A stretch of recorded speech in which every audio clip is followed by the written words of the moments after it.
Hello and welcome back to the Ghost Queen's House of Horrors. Today we have 1999, written by Camden Lamont.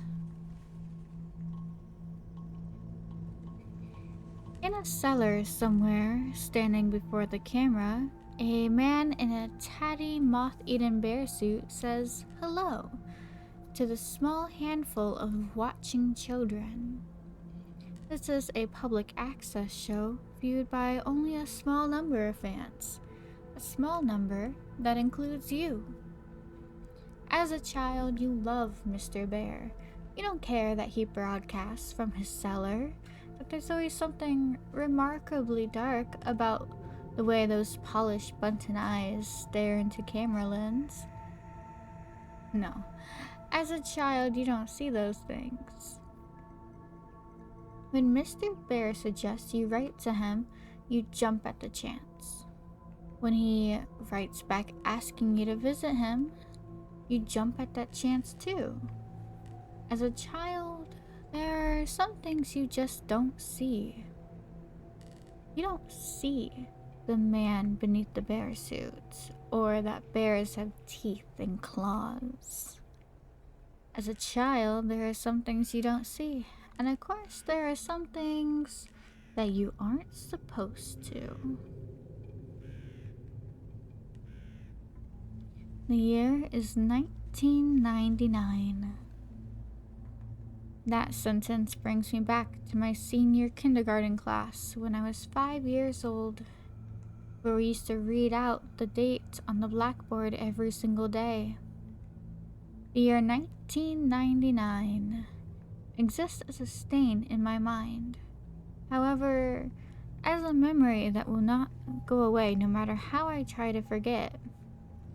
1999 marked the year I lost my first tooth, my first time on a plane, and unfortunately the early loss of my childhood innocence. That one memory that refuses to be wiped. It all started with a new, or old, TV.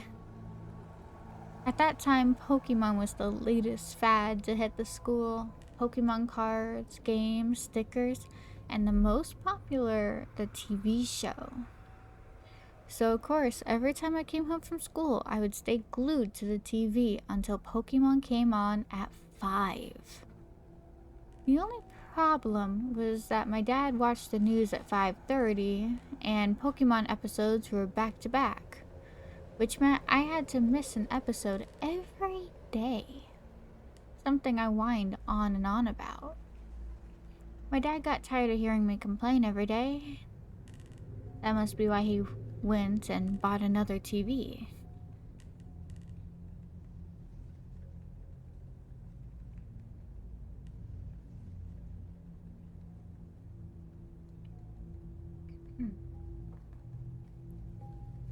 My dad put the TV he bought in my room.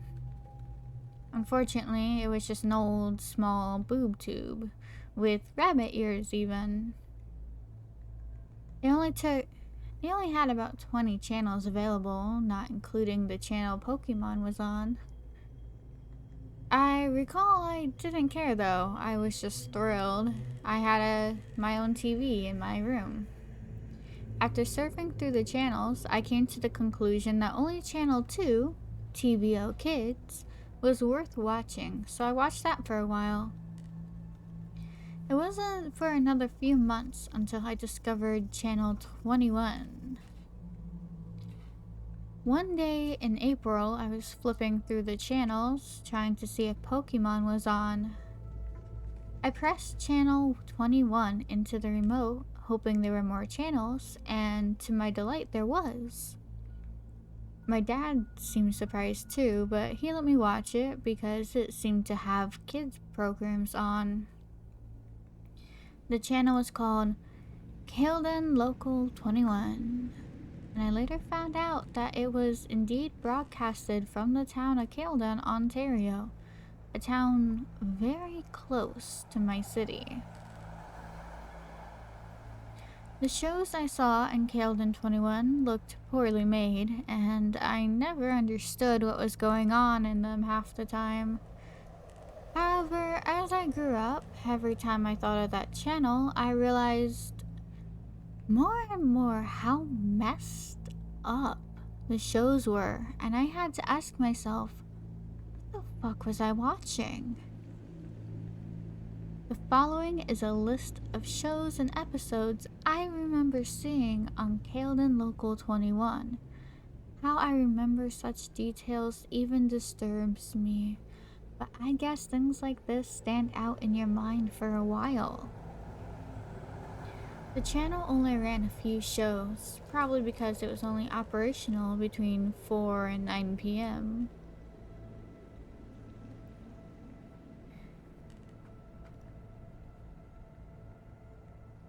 Mr. Bear's Cellar, Episode 12. Very sketchy name if you were to look at it nowadays. The show featured a guy wearing a bear mascot who would get a new visitor into his cellar every day. It was always a kid. The show was filmed with a camcorder, and not a very good one either.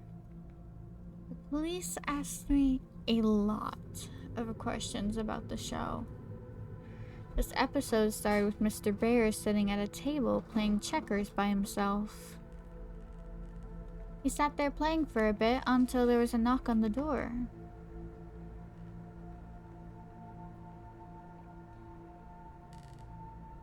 The camera was then looking up the stairs at the door, where there was another knock. Mr. Bear climbed the stairs and opened the door to reveal two young children. One was a boy around my age, and the other was a girl who looked about 8. Mr. Bear danced in the lights and started talking to the kids. I couldn't hear them, and I couldn't hear any of them that well. I remember. Mr. Bear then led the kids into the cellar, which was quite dark, only lit by a small oil lamp on the table. I can't really remember that much more, except him singing a song, which I couldn't hear too well either. Probably because of that large bear mask. The episode ended with them playing hide and seek, and with the kids hiding in the closet and Mr. Bear counting. May 1999 was Soup and Spoon. I don't think this was even a show. I think this is more of a special movie thing. All I know is I stopped watching Camden Local 21 for a while because I thought the show was too stupid. Especially Pokemon Now came on at 4:30 and 5. I don't remember much of it, but it showed a can of soup and a spoon, both attached to strings swinging back and forth, as if someone was holding them and dangling them in front of the camera. Interestingly enough, the show was shot in a basement which looked just like the one Mr. Bear's cellar. Like I said, I can't remember that much. The only thing I remember clearly was the end. The entire thing was only half an hour and just included stuff I found stupid, such as the spoon chasing the soup around trying to eat him. The ending showed a table and about 7 kids sitting around it, each with a bowl of soup in front of them. They were sitting and looking at the camera, but with confused, almost frightened faces. The cameraman held the can of soup in front of the kids and said, "Spoons ready?" And then it just stopped. July 1999. It was summer, and I hadn't watched Channel 21 for a while. Until one day when I slept over at my friend's house. I decided to check it out again. My friend had gotten a TV in his room for his 6th birthday, so we could stay up very late, which for us was 9:30, and watch TV. That's when I remembered Channel 21 and brought it up to my friend.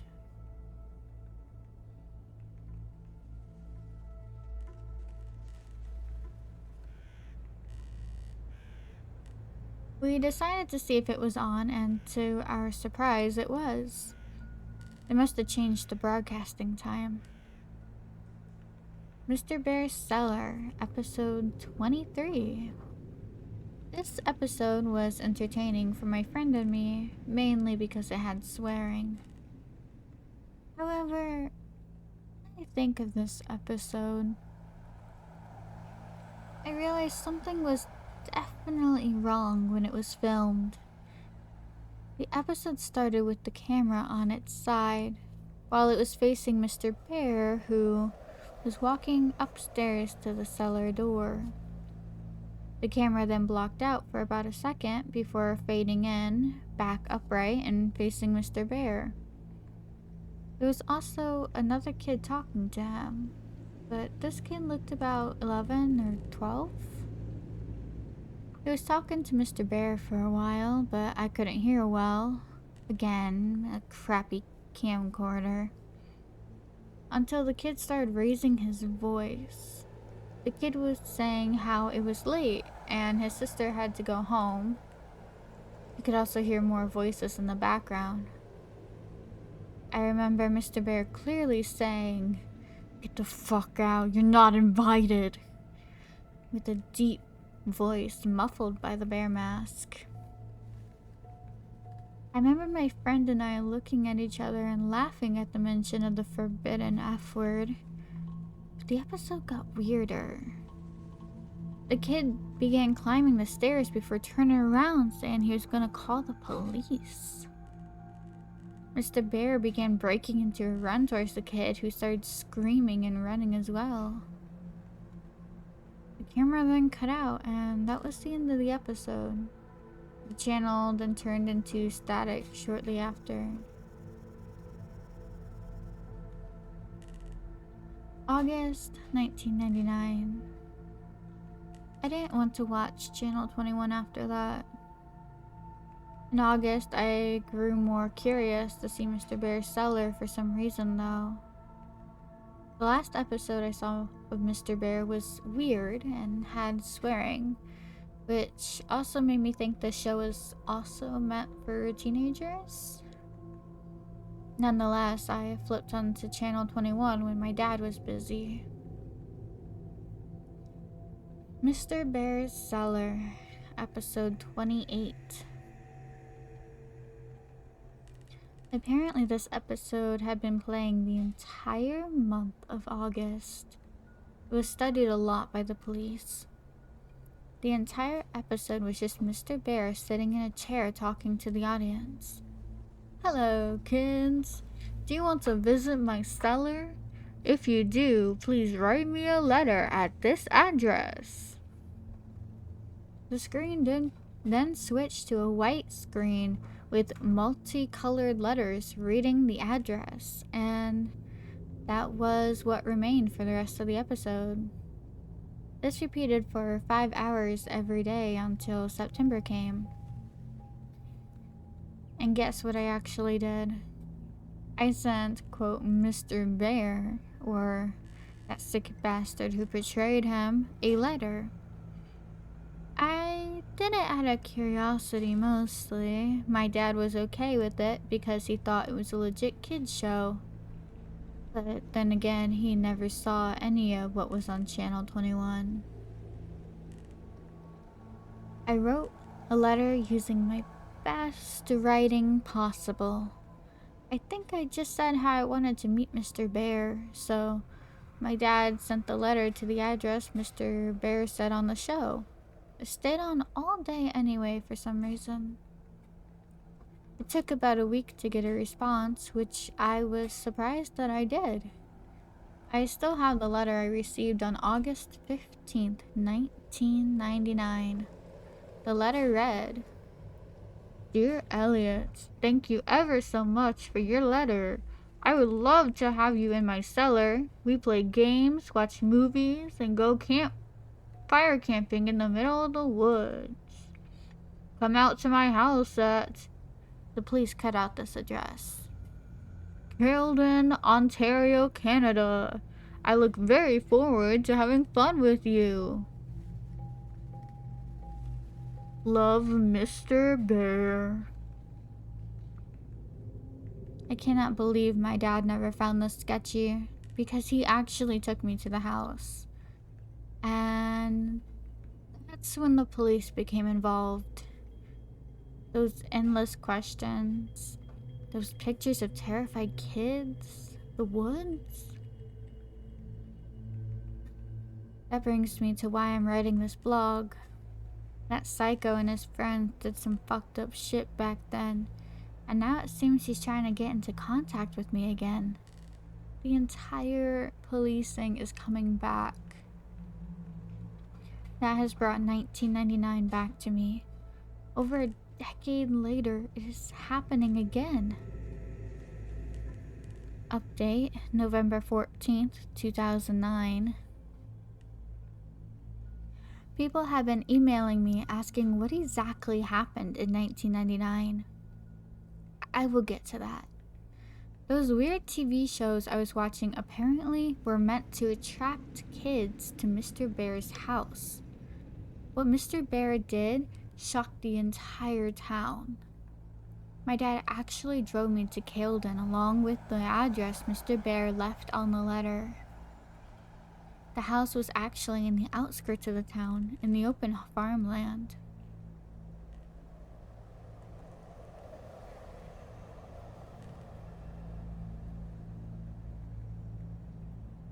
I still remember that house.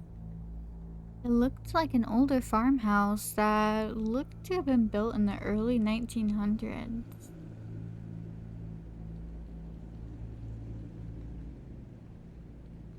Windows were all boarded up, and the house looked like in a state of disrepair.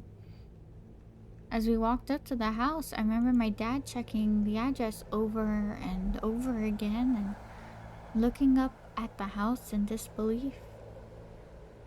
Then the door opened. I expected Mr. Bear to be at the door, but I was surprised to see a police officer emerge from the creaking doorway. The officer began talking to my dad while I quickly asked if that was Mr. Bear's house. The officer's face cringed slightly and he muttered, "Oh God," or something like that. He was talking quietly to my dad, so I couldn't hear. Although my dad told me to go to the car anyway, and then we just went home. My dad was quiet on the whole way home. It felt like something strange had happened. My dad never told me what happened for a while. I forgot about it anyway. Channel 21 no longer came on. And when I asked about it, my dad would not acknowledge its existence. I think it was when I was 13 when I learned the truth. I remembered Channel 21 one day and asked my dad about it. I guess he finally decided I should hear the truth. Camden Local 21 was a local TV channel that ran from October 1997 to August 1999 in the Peel region of Ontario. The entire channel was made from a house in Camden, the one I visited, and run by a man who was not really known by anyone in town. The channel was only available on older TVs because the signal was only picked up by rabbit ears, which had a weaker frequency. The man created all the shows on the channel, all of which were kid shows. He was Mr. Bear, and he was the mysterious cameraman. the real reason he created the channel was more disturbing than what was originally thought. As you might have already guessed, he kidnapped kids and held them in the cellar. But while most people thought he was a serial child molester, he really wanted to use the kids for another purpose. The day I arrived, the day the man had fled from his house the night before, the day the police went in for their investigation, I wasn't the only one watching. Update, December 2, 2009. Sorry for not answering my questions for so long. I haven't accessed my email account for some time. Anyway, let me set some things straight about what I know. Back in October, I visited the house previously owned by the man who ran Camden Local 21. 2 women lived there, operating a daycare business. How ironic. Now, to answer questions you guys emailed me, who else watched Camden Local 21? My answer? I know other people watched it for sure, including those kids who wound up at Mr. Bear's house. After some Google searches, I found a few people on the Neoseeker forums who were discussing shows from Camden Local 21. They talked about the 2 shows I watched, but also another 2 shows I've never seen before. The user named I Am Real Life seemed to know all the shows that were broadcasted on Channel 21. Here are the 2 I had never heard of. The Fallen Angel in Life. I Am Real Life described it as a fairly boring show about a guy rambling on and on in front of the camera about how we must please Satan and appease him before it's too late. And then there was Paint with the Soul. I Am Real Life and another user called Siggy92 were discussing this show. They described it as Blair Witch-like, as it consisted of the cameraman wandering around a forest at night, doing nothing particularly interesting. I'll go look for the conversation and see if I can get the link. Next question. Where is Mr. Bear, or the guy who wore the costume? The answer? If I did know, I would have said it earlier. I have no idea where this guy is, or if he's dead or alive. Hopefully dead. When I see my dad's friend next time, I will ask him about this. Maybe I can get a more definite answer. Question. What did Mr. Bear do to the children? The answer? This is by far the most common question I've been asked. I found out in October as well via my dad's friend, who's a retired Camden regional officer. Apparently, the man playing Mr. Bear took the kids out of the house and into the forest nearby. What he did there? The police are not exactly sure how it happened, but there were 16 charred bodies of children between the ages of 4 and 13 found in a 15 by 15 foot ditch deep in the forest. My dad's friend did not want to go into exact details, but I'm seeing him next Thursday anyway, so maybe I can extort some more information from him then. That's all I have for now. Thanks for keeping an interest in my blog. I will try to gather as much information as I can for my next post. I've actually been getting pretty interested in this myself. It should be my right to know what the hell happened.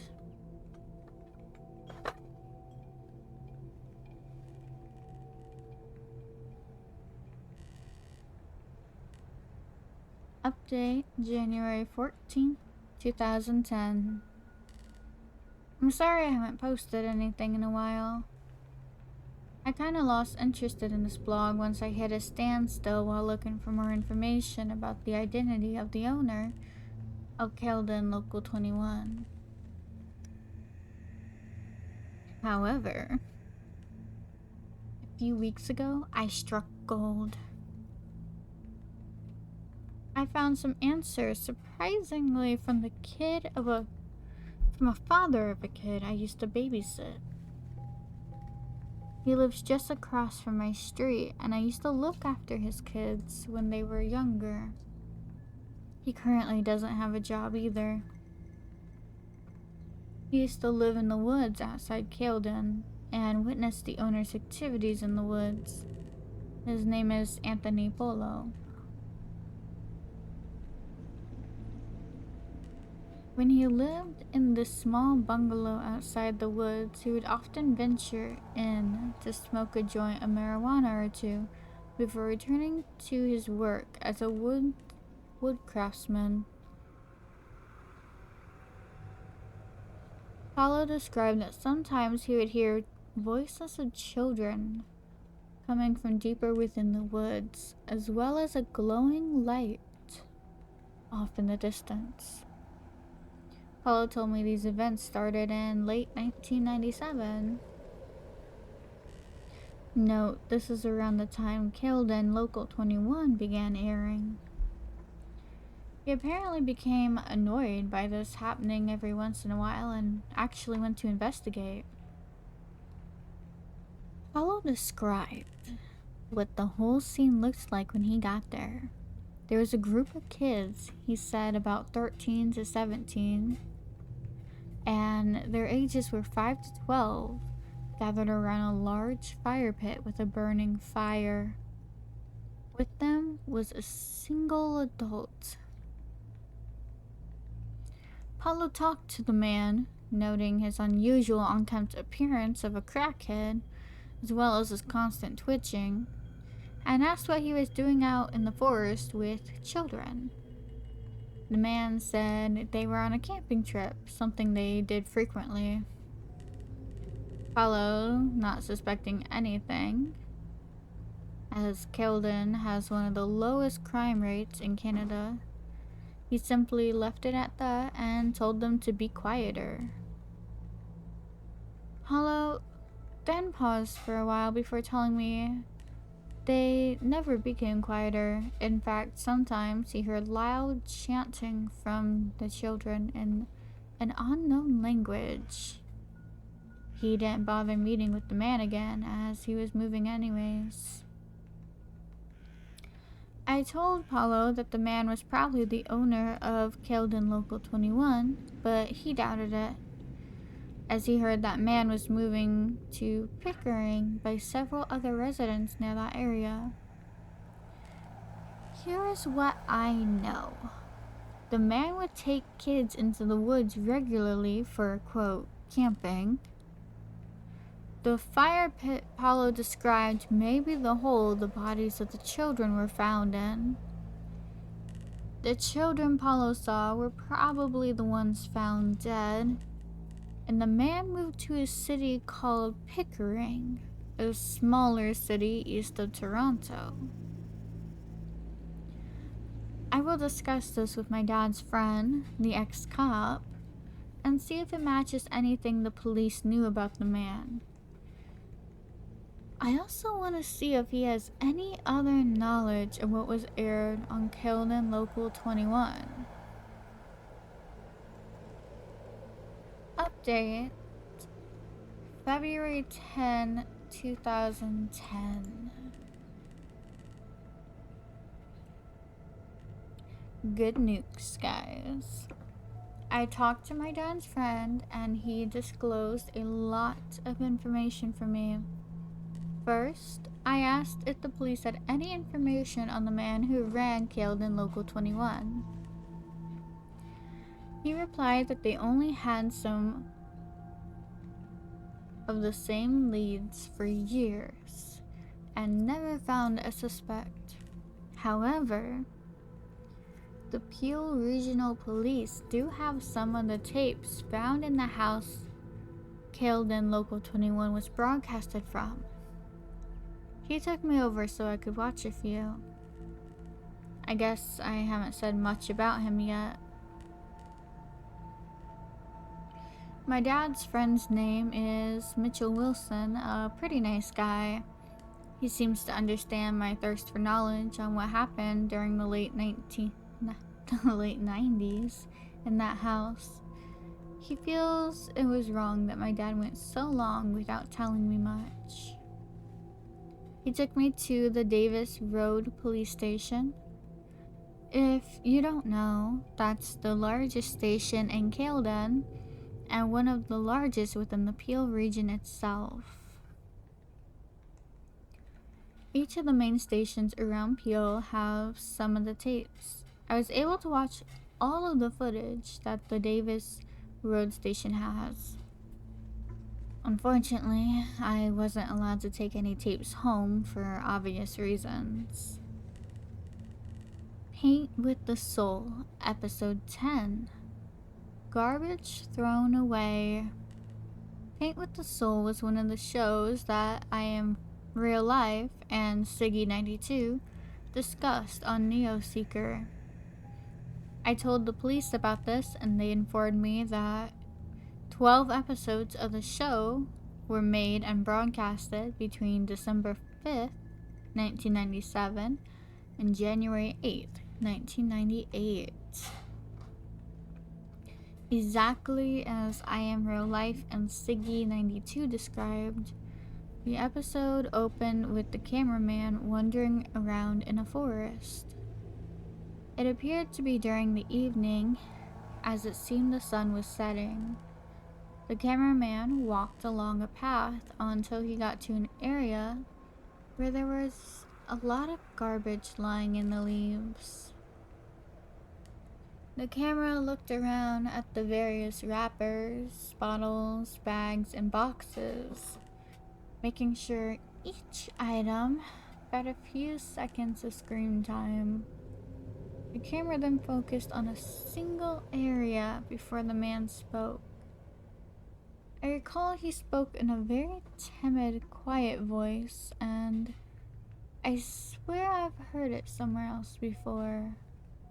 Like on another Camden Local 21 show. I could barely hear what he was saying, but he mainly talked about how humans are garbage, or something that had to do with saving ourselves by cleaning up the garbage, and us. It actually sounded really stupid, but feeling a dread came over me. I mean, that forest was possibly where those bodies were found, right? Mr. Bell Bear's Cellar, Episode 25. When the police administrator brought this tape in, I actually said, "Oh shit," and chuckled a bit out loud. Of course, I got stares from the staff, but Wilson explained to them about my little experience with Mr. Bear, and how I still kept the letter he sent me. Like the previous episodes, this one included a guy wearing a bear mascot costume. This episode began with Mr. Bear waddling over to his cellar door with a bottle of orange juice in his paws. On the ground were 16 shot glasses, as well as a small bottle that contained an unknown liquid. Mr. Bear poured an equal amount of orange juice into each glass before opening the smaller bottle and depositing one drop into the glasses. Mr. Bear then went off camera, and there were some minor sounds such as shuffling. And then Mr. Bear emerged from behind the camera's location. Following him were 16 children. Some looked as young as 4, while others looked like they were practically teenagers. As the children entered, the administrator commented that this was the only episode that showed all 16 victims. The kids all looked rather content, except for this one who had visible bruises on his face. And unlike the other kids, he had a more fearful expression. He looked about 11 or 12, which caused me to recognize him. He was the kid who had asked about his sister, and subsequently met an unknown fate at the end of episode 23. That one episode I watched during July 1999. When I told the administrator this, he confirmed it was the same kid. He was also featured in an episode 24, an episode that only aired once, at 3 in July 1999. The police have still not found that tape. Mr. Bear then broke into song, singing about citrus fruits and how good vitamin C was for you. I could barely hear the lyrics, as they were muffled by the bear mask. The kids all drank their juice, one from episode 23 doing it rather reluctantly, and the episode ended.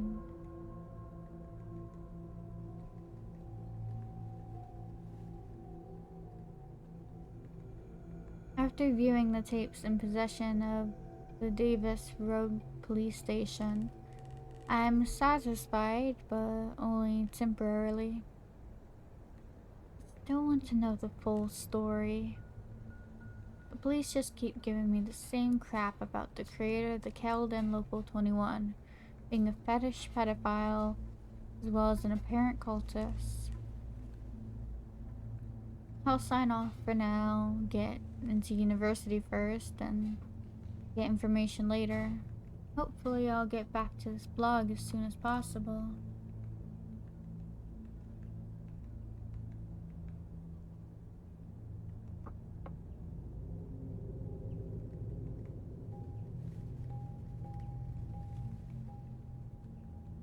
Update, May 8th, 2010. Last month, I finally got my G2 license. In Ontario, Canada, this allows you to drive in a car by yourself, as well as some other passengers after 6 months. I, of course, took advantage of this and drove into Camden for a little Sunday drive. Since I haven't updated this blog in a while, I figured I might as well visit the house where the infamous channel of my childhood was located.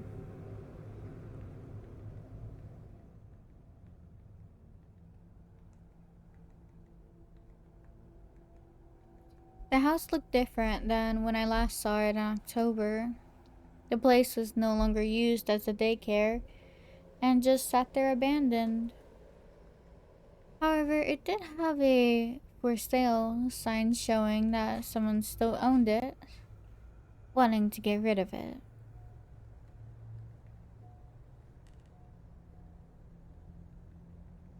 The abandoned house drew fuzzy memories from my mind, mainly of that day my dad took me to visit Mr. Bear. A feeling of dread came down upon me.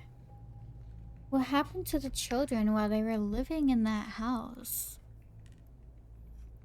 I walked up the steps to the front door and peered through the window. Inside, I could see a nearly empty hallway with a few boxes at the end. At the end of the hallway to the right was an open doorway, presumably leading to the kitchen. To the left, there were two doors, both apparently leading to rooms visible through the windows outside. I wondered where the cellar entrance was located and whether it had been sealed up. I walked to the back of the house and found my answer.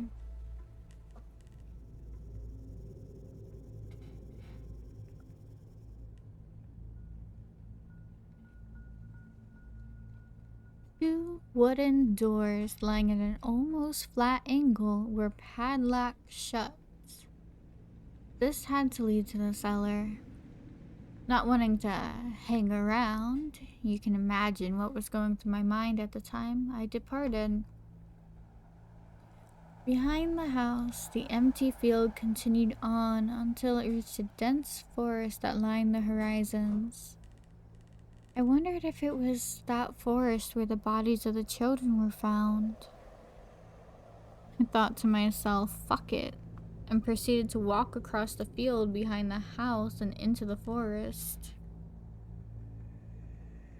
The forest was oddly quiet, save for a few periodic sounds of a woodpecker drilling into a distant tree. I cautiously made my way deeper into the woods, not really caring about the fact I had no idea where I was going.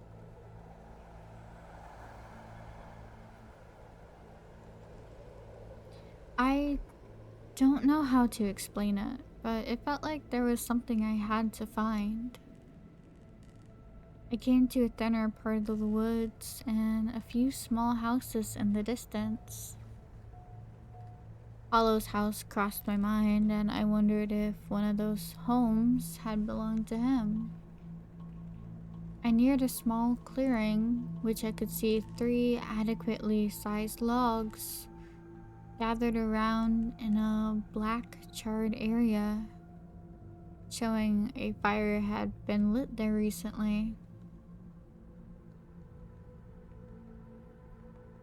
Hey, get out of our fort! Those words nearly gave me a heart attack. I turned to my left and saw 2 dark-cloaked people running towards me. My initial thought was to run, however, as they came closer, I saw they really were just kids in their early teens. Possibly 13 or 14, maybe even 12. As they approached me, they realized my size as well. I am 6'1". While they could have been no bigger than 5'8". One might have been 5'7". We said get the fuck out. The larger one, who was wearing a Slipknot shirt, said half-heartedly. I stood my ground and shrugged. The shorter one, who was wearing a Metallica shirt, swung out a butterfly knife and held it in my direction. No, you wouldn't want to, I said in a deep, serious tone, trying to sound as badass as possible. I pulled out my cell phone. The 2 kids withdrew, the one in the Metallica shirt putting the knife away. Look, dude, we don't like people in our fort, so can you just go? One in the Slipknot shirt said, obviously intimidated. I had no business in the forest anyway, so I just uttered out a simple fine and turned before I realized I had a great opportunity.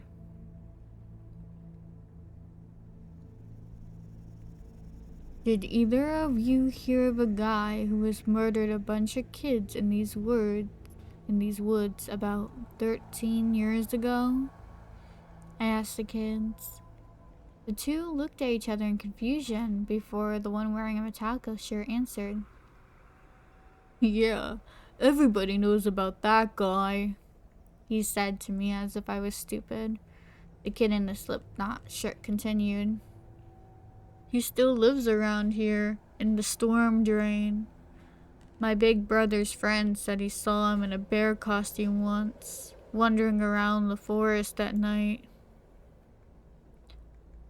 My instincts told me this was probably a lie, and the owner of Camden Local 21 was probably long gone, only existing as folklore in this smaller, isolated community. However, as a human, the thought of the mysterious unknown sparks interest. And where is the storm drain? I asked, just out of curiosity. I don't actually believe the kid's story. The kid in the Metallica shirt stared at me for a few moments, his eyes seemingly full of annoyance, yet curiosity for me. "You're not from around here, are you? Why did you even come here?" Now, I do admit I was slightly startled by the nature of his question. However, I figured I might as well explain why I was there, just in case people mistook my intentions. I told the two kids about my experience with the man in Camden Local 21, and that I had come to seek out some sort of closure, although even I wasn't exactly sure. The kids seemed familiar with the channel as they smiled and looked at each other when I mentioned it. They also became more understanding and gave me a detailed description on how to get to the storm drain. Shortly after, I decided just to turn around the way I came and head back to the house, leaving the kids at their fort. By now, you're probably wondering why I left out such detail about the kids told me just now. It is because I'm choosing to conclude what I've gathered now. Here's what the kids told me in detail. Storm drain lies ahead of the kids' fort, in the same direction I was heading. The drain ends at a small river where the excess water is drained out.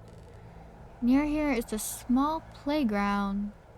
The kids told me people rarely use it. The man supposedly lives in the large pipe that rainwater drains out of. People have seen him, although always wearing a bare mask or the mask in a full body bear costume. Note, I do not believe this is true, and in fact simply a myth made by the residents of Camden. The story does not seem plausible in any way. Why would no one call the police? Didn't this guy look suspicious? And other questions like these leave the story invalid. I may visit the storm drain, not because I believe the story, but because I want an excuse to visit Camden again. Though this blog doesn't die. With no more tapes to watch, I don't know what to talk about anymore. Thanks for continuing to support me and my blog.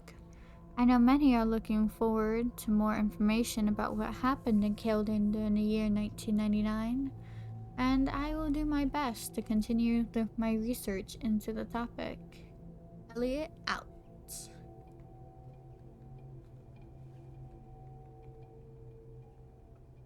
Update. October 7th, 2010. Wow. Nearly 5 months since I last updated. I'm guessing everyone pretty much thinks I'm dead, right? Well, thankfully I'm not. But in all my seriousness, I have been really busy these past few months. And a blog about something that could have killed me as a kid is a little low on my current priorities list.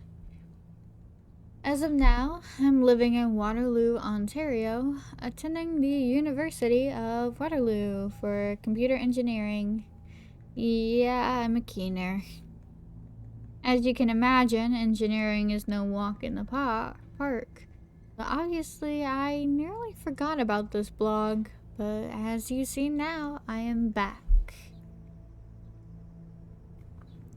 I remembered to visit the storm drain the kids from Camden Forest told me about.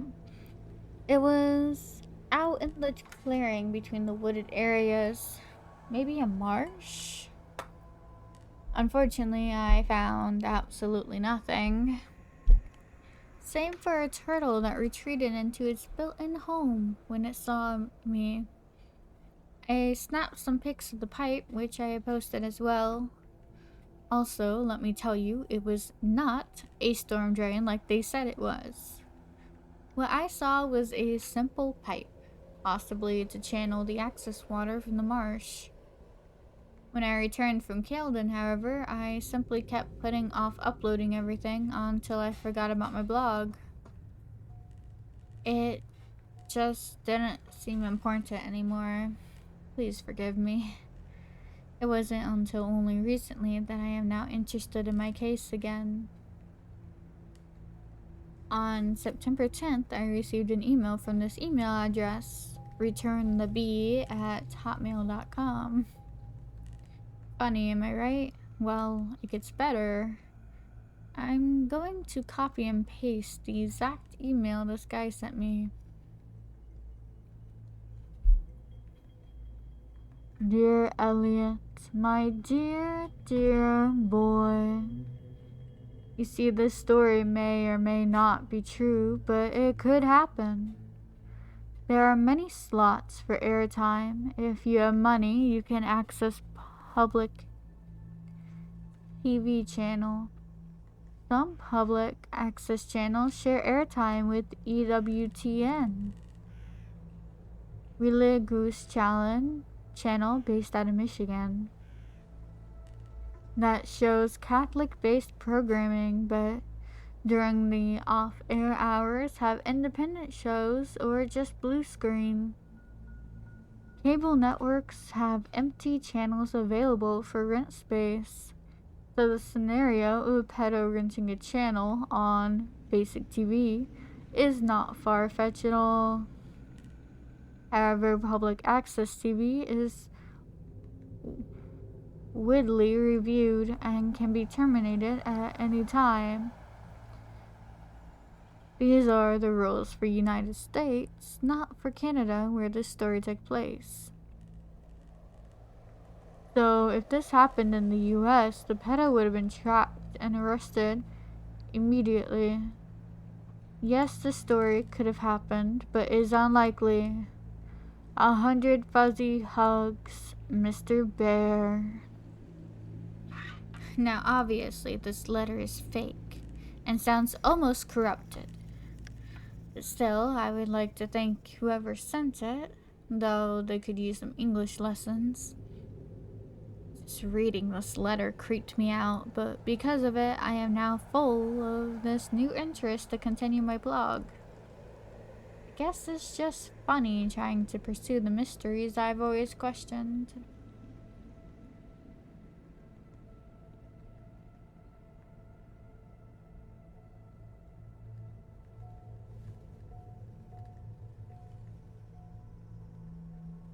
Now, my roommate knows all of this. He thought the letter was real and actually seemed more scared than I was for a second, but when I shrugged it off, he did too.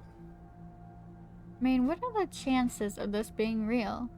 How would, quote, Mr. Bear know all about public access TV and about when I went to Camden on those occasions? More or less know my email, or me still be interested in his seller. I'm gonna send a reply to return the bee. Wow, just looking at the email address, you can tell someone really wanted to freak me out. It didn't work, though. Although, whomever you are, thank you for sparking my interest back into the full matter. Maybe I can find out more about what happened to Mr. Bear, hopefully. Because although I don't buy that email, a part of me still feels anxious. Thank you to all those who have still been following me and have become avid fans. You are also why I'm choosing to continue this. Thanks, guys. Update. November 7th, 2010.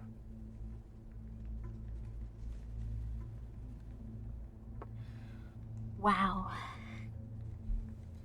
I can't believe this blog hasn't been deleted yet. I haven't posted anything in so long. I have my reasons, and I'd rather not discuss them just yet. It has been a rather traumatic year for me. Some of you were right. I shouldn't have gone back trying to relive the mysteries of my childhood, but I couldn't resist. It has been over a year since my last post, and a lot has happened.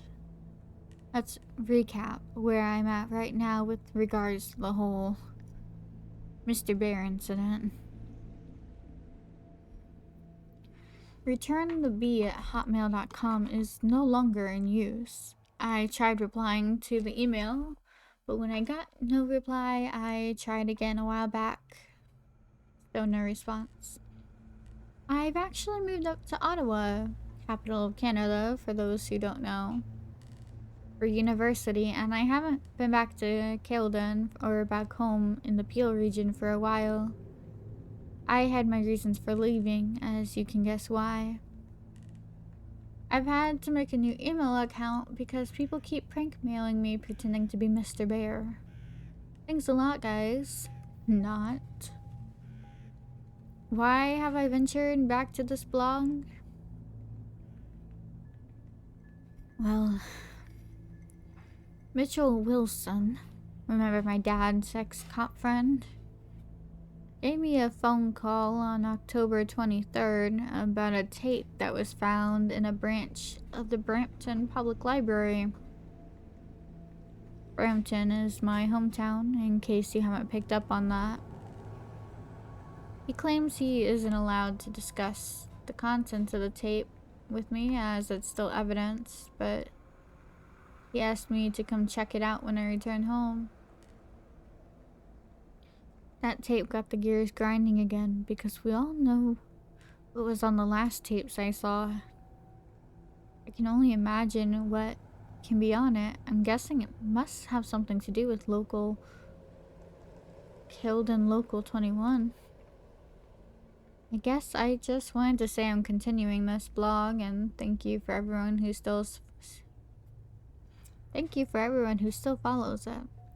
I don't know when my next entry will be, but when I see that tape, I'll write what I find.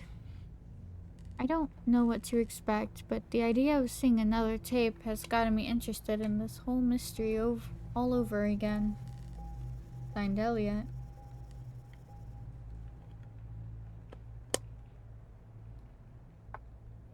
Update.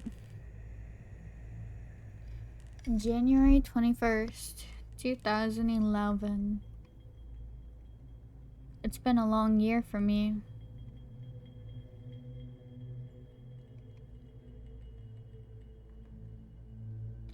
University has been giving me the usual sleepless nights, especially since I transferred to Ottawa, which is the place to party. Sarcasm. But now I'm back home with my dad in Brampton, the town I grew up in. I got home on the 18th of December and have been visiting with friends and family. Or at least, that's what I would rather have done. Now that festive holiday cheer that I usually have at this time of month is absent. To answer the hundreds of emails and comments I got, yeah, I did see the tapes that my dad's friend, Mitchell Wilson, promised to show me. These tapes, however, act as a curse. I want to know more, yet I want to forget everything. I couldn't help it. I needed to see those tapes. Not only for myself, but for all of you guys, who are just as intrigued as I am by that ominous man in a bear suit from my past. However, after viewing those tapes, I feel that pit of dread deep inside me once again. That feeling where I know that all those kids in those videos are dead, that I could have been one of those kids, and that humanity is a dark, dark place. If you haven't skipped this paragraph for the, quote, juicier details below, thank you for listening to my rambling. See, on January 1st, I called Mitchell Wilson and asked if there was time I could come by and view the tapes. Things were pretty slow at the station because of a snowstorm. So he said I could come down at any time that day. The tapes were located at a branch not too far from me, so I braved the slushy roads and terrible Brampton drivers and made my way to the Peel Regional Police Station, located at the Bramalia City Center. I met Wilson at the front desk, where he then led me up to the second floor and into a small office. He instructed me to have a seat and wait while he went and got the tapes. Before leaving the office, he turned to me and said, "I know you're curious, but are you sure you want to do this?" Of course I did. Or, I thought so. Besides, Wilson's friend had pulled a lot of strings to get me in there, and I didn't want to waste the opportunity. This particular station had 2 tapes on hand. I was only able to watch a few minutes of footage, however, because the second tape was apparently too damaged to play on a VCR. Mr. Bear's Cellar, episode 30. Mr. Bear never ceases to disturb me, especially after what almost happened when I was younger. This episode took place outside in a forest at dusk, making it slightly hard to see, especially considering the quality of the film, trademark of anything from Camden Local 21. The episode started with the camera being held in the paws of Mr. Bear, aiming it at himself. That bear mask. It looked more sinister in the shadows of the trees. The unmistakable muffled voice spoke up. "Hello, children.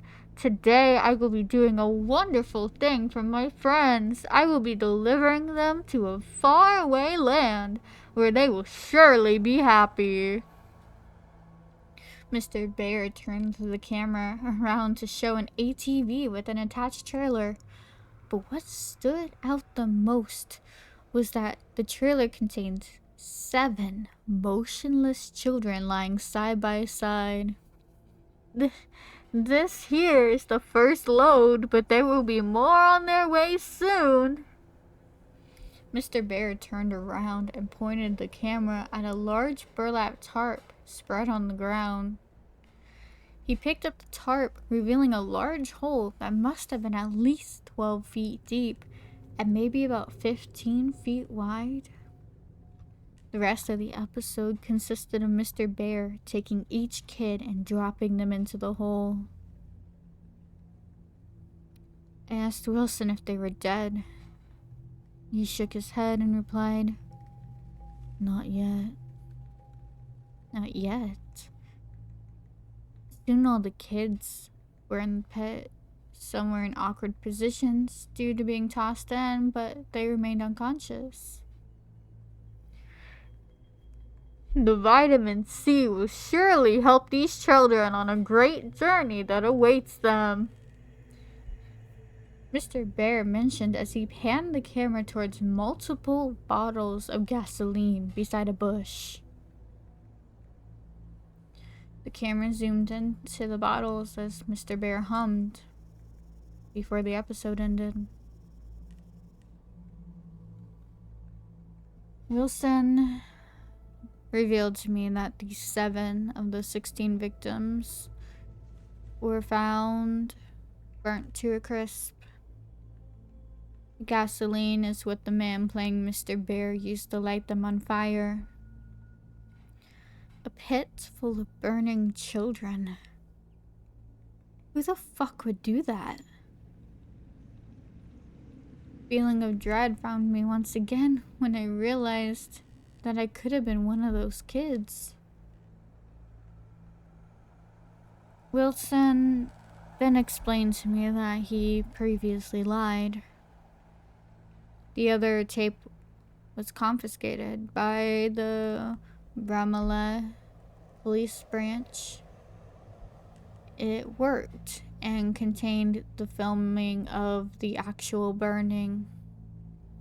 However, he felt I wouldn't be able to handle the quote disturbing and graphic nature of the episode. And you know what? Maybe I can't. I don't even want to see it. I'm satisfied for now, but I just need some time to get myself together. The thing is, the man who ran Killed in Local 21 is still out there. More to come soon. Elliot. INRA. Once upon a time, there lived a boy named Elliot. Elliot was a clever boy who loved playing with his friends. One day, he watched a lovely television show about a bear and his children friends. The children loved helping each other as good children should, but they also loved the bear. The bear loved the children, since the children were so good at helping him and the fallen angel. The children and the bear wanted to play together forever with the help of their angel friend. But the angel friend needed even more help. So the children had to give the ultimate sacrifice, because that's what friends do, Elliot. They help each other. Help us, Elliot. Burn with us, Elliot. I want you, Elliot. Who wants you, Elliot? Come back to my cellar, pretty please, with sugar and icing on top. Mr. B. Update. April 5th, 2011. I wanted to update more. I truly did. However, certain circumstances have turned me off the whole Killed in Local 21 thing. I have since then had hundreds of emails about my blog and was even in contact with a magazine about my story. But now is the time to come clean to everyone. Where have I been for the entire year? The story of Pandora's box is true, and I opened it. I opened it when I watched the second tape in the possession of the Brahmalia police branch. The other subject I'd like to address is the number of joke/fake emails I've been getting from people claiming to be Mr. Bear. Let's start with the second tape, as that is what traumatized me into stopping my search temporarily.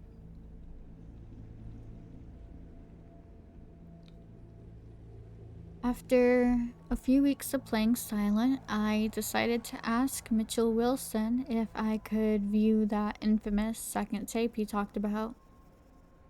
I don't know why, I just felt that viewing the tape would give me some closure.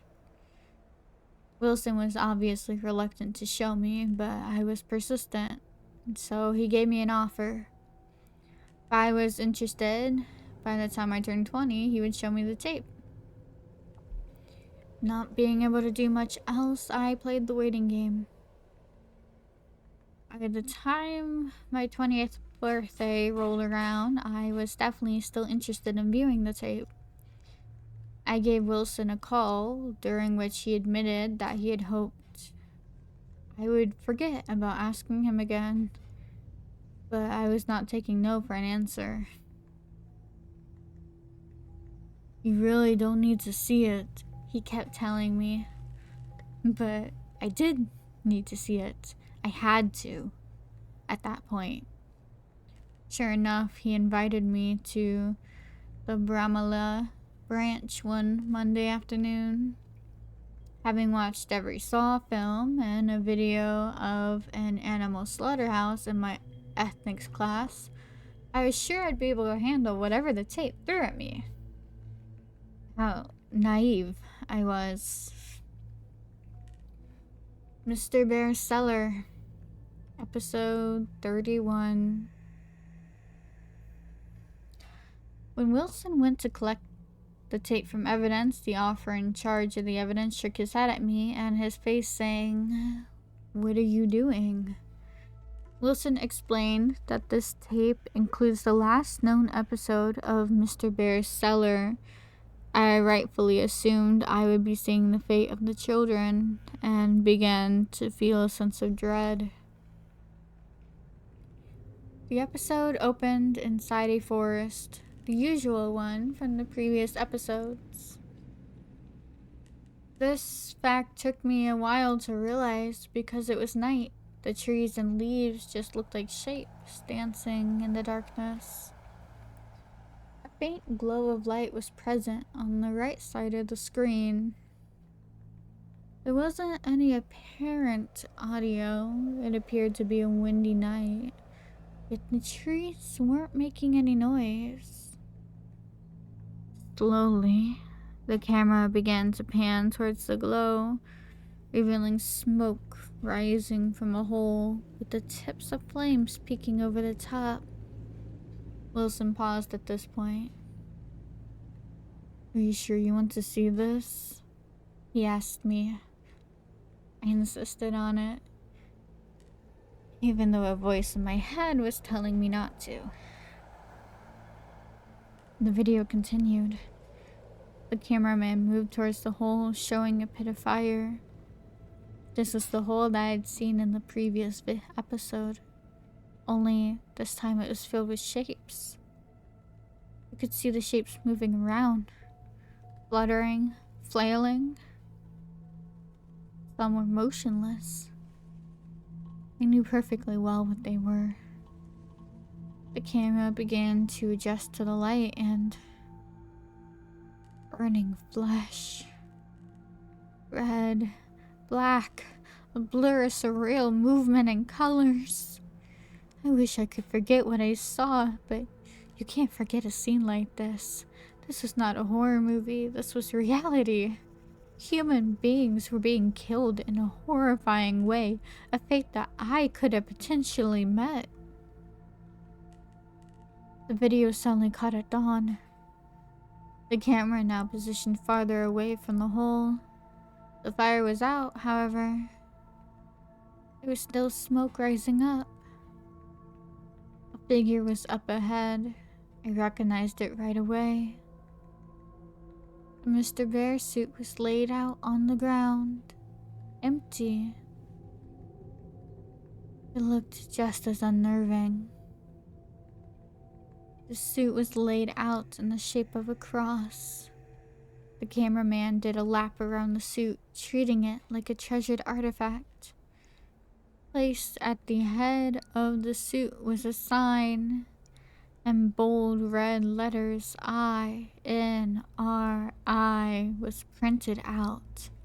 The cameraman moved to the back end of the suit, zooming in on the bear's face. The episode finally ended. I was speechless. It was like a dream. You can find a lot of terrible things on the internet, but I had never seen anything like this. Wilson asked if I was okay, and I replied with a shaky, yeah. I assured him as we left that I was fine, and that the video gave me some closure over the whole incident. He didn't seem too confident in me, but he left it at that. He was right, though. I had nightmares for weeks. I gave up. I don't care about the whole thing anymore. A sick man burned a bunch of kids alive, attracting them with a fake kids TV channel. I could have been one of his victims, yet I'm still here. I suppose I should feel grateful, but I feel guilty. Am I still here only by pure luck? 10 months later, I'm back, but now I need to adjust something else. My email has been flooded with messages. Some people asking for more details, some ask if I can upload the tapes, and some people email me claiming to be Mr. Bear. Firstly, I cannot get the tapes. I cannot get them uploaded, as A, they're in police possession as evidence, and B, I would have no idea how to transfer VHS onto a computer. As for people pretending to be Mr. Bear, you are not fooling me. You have dozens of people pretending to be the same person. It doesn't work. I've seen a fake Camden Local 21 YouTube channel, which is cute, but it's still not real. Even more annoying is the fact that someone hacked my account just to put up some demented poem about me on this blog. I'll leave it in the entry above this one just to show you guys. I've contacted my webmaster about the entry and was told it was posted on Halloween. So spooky. And attached to the email was paintwithb@aol.com, which I assume is another joke email. I'm over 31 episodes.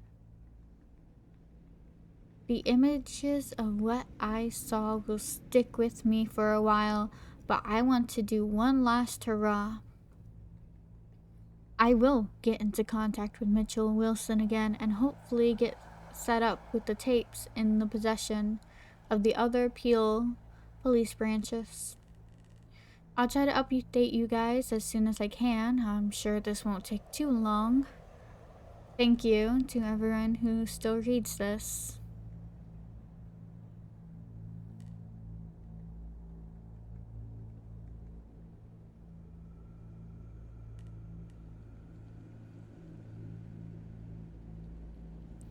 Appearance.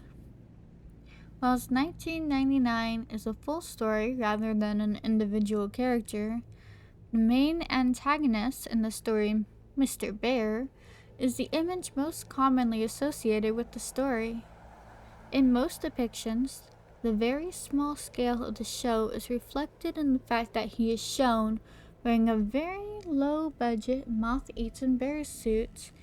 In some versions, eyes are missing or the mouth is usually distorted, for example, appearing more circular than having an actual mouth, and being full of more human-looking or broken teeth.